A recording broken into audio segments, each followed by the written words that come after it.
Ola, benvidos a esta sección de entrevistas de Atlántico TV. Hoxe temos con nós a Álex Alonso. Ola, que tal? Ola, que tal? Que ven a falarnos do seu último libro, O teito de pedra. Bueno, este libro é moi vigués, non? Sí, é moi vigués e moi localizado, digamos. Primeiro é moi local ou moi parroquial, ¿no? Centrado en San Miguel de Oia, e despois tamén, si, ten capítulos onde se aborda tamén o tema da represión na cidade de Vigo. Incluso tamén toca outras parroquias limítrofes, non só San Miguel de Oia, Coruxo, toca tamén Nigrán, bueno, digamos que así un pouco o que é a comarca. Que, bueno, comeza en San Miguel de Oia, de onde es ti tamén, ¿no? Sí. Natural, sí. E onde se vai a presentar este sábado, no centro veciñal. Sí, ás 8 da tarde, no Centro Sociocultural de San Miguel de Oia.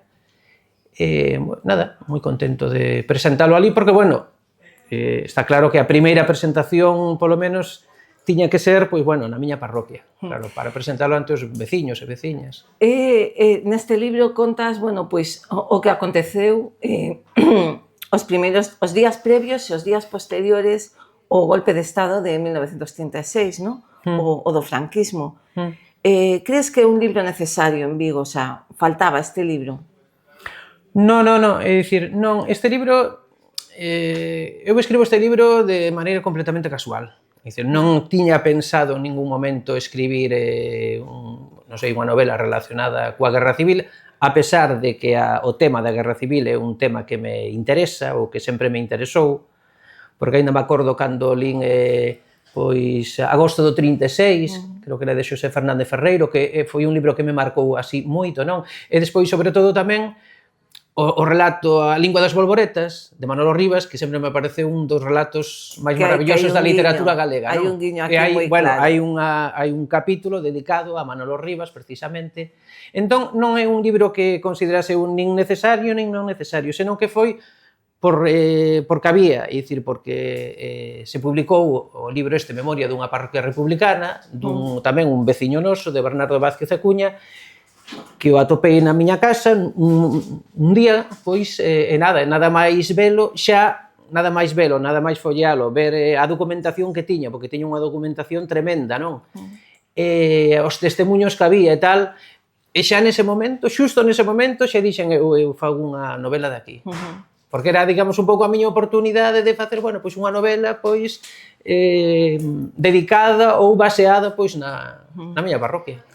Bueno, frente ao tremendo, ¿no?, que foi a represión fascista, sobre todo, bueno, aparecen tamén, pois, o carácter, incluso moitas veces insenuo, ¿no?, dos veciños que querían defender a República, que pedían por favor entrar na casa dos veciños, incluso dos veciños de dereitas, ¿no?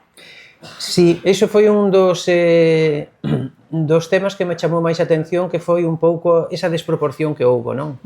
É dicir, por unha banda, se os feitos foron así, que supoño que foron así, ou polo menos nos testemuños que aparecen no libro Memoria dunha parroquia republicana, pois máis ou menos é o que se deixa, non, entrever e tal. Entón, un pouco esa desproporción entre pois a reacción dos veciños cando se produce o alzamento, onde eles, bueno, pois dedícanse un pouco á requisa esta de armas, a ir casa por casa, non? Sobre todo a casa, bueno, pois do que se denominaba neses momentos, bueno, os señoritos, non?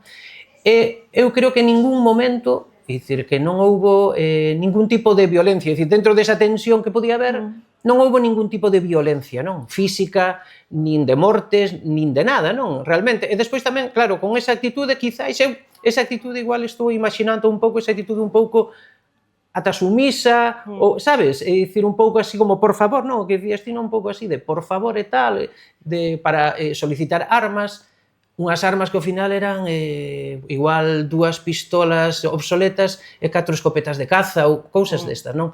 Entón, despois, esa desproporción que hai con respecto despois a posterior reacción do que é a represión, do que son, bueno, do que o que cometen os alzados, os rebeldes e tal, contra eles, non? A lista, non? A lista dos nojos, ir casa por casa. Aí está, sí. É dicir, esa, digamos, esa sede de, non sei, de odio, de vinganza, non? Esa Eso foi unha cousa que me chamou a atención, non?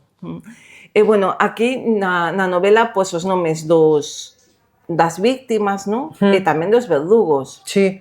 Está todo claro como é e como foi. Sí, a ver, nese aspecto, que é un aspecto quizáis delicado, non?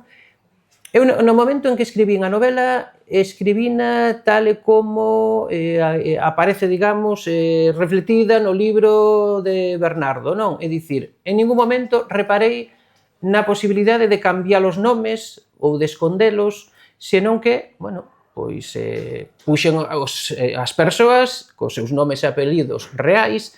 Hai outros personaxes que están baseados, digamos, en testemunhos e que non son reais, non? Pero, bueno, baseados nos testemuños, non? Das persoas que falaron nese momento desa época. Pero, claro, non había outra alternativa, non? É dicir, eu non tiña outra, agora pensando, non tiña outra alternativa. É dicir, pareceríame ridículo agora esconder os nomes, precisamente, de toda esta xente para atenuar ou para que poida, pois, non sei, que non, de repente que non xurdan, pois, opinións contrarias ou opinións que non están de acordo, é dicir, non... Isto que foi, claro. Foi así, non? Bueno, e xunto a esas microhistorias, esas historias anónimas, non, de veciños que non pasaron a historia oficial, tamén contas, bueno, pois o fusilamento de Martínez Garnido, de Antela Conde, o fusilamento da curva do Xoito en Baiona, o sea, contas tamén a historia máis oficial. Conto a historia, iso non ten nada xa que ver con este libro de Memoria dunha parroquia republicana, senón que iso foi, despois ao final, afondando un pouco en internet, vendo cousas e tal, encontrei despois con documentos onde relataban o tema de Martínez Garrido, de Antela Conde, dos asesinados en Puxeiros, e despois tamén había outro capítulo que tamén era... E despois o alzamento na Porta do Sol, claro. Todo iso foron a través de documentos que atopei na rede e tal, pois mira, váleme ben. Entón, digamos que ia un pouco combinando, non? O que se estaba producindo en San Miguel, co que se estaba producindo en Vigo, en Lavadores, no Calvario, non? Combinei un pouco iso, así. Bueno, e pensas que as feridas están curadas? Porque isto non foi hai moito tempo. Eu creo que non. Sobre todo, bueno, co tema este da memoria histórica e a xente que aínda está tratando de buscar os seus seres queridos.